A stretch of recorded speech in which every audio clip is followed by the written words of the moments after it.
അസ്സലാമു അലൈക്കും വറഹ്മത്തുള്ളാഹി വബറകാതുഹു.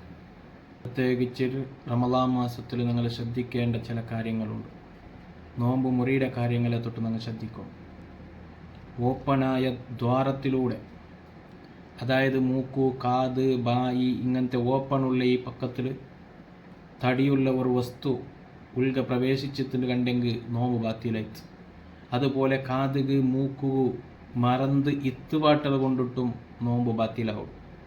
അതേപോലെ തുപ്പ് തന്നി മുൾങ്ങൾ കൊണ്ടിട്ട് നോമ്പ് ബാത്തിലാവില്ല.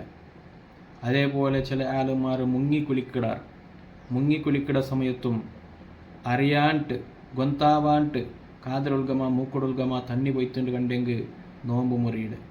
എന്നാൽ ആ സുന്നത്തായ കുലി, നിർബന്ധമായ കുലി, ആ കുലിക്കിട സമയത്ത് ഗൊന്തില്ലാണ്ട് തന്നി പോയിട്ടുണ്ട് കണ്ടെങ്കിൽ നോമ്പ് ബാത്തിലാവില്ല. അതുകൊണ്ട് മുഅ്മിനീങ്ങളെ കുലിക്കിട സമയത്തും നോമ്പ് മുറിയുടെ കാര്യത്തെ തൊട്ട് ശ്രദ്ധിക്കുക. അല്ലാഹു തൗഫീഖ് ചെയ്യട്ടെ.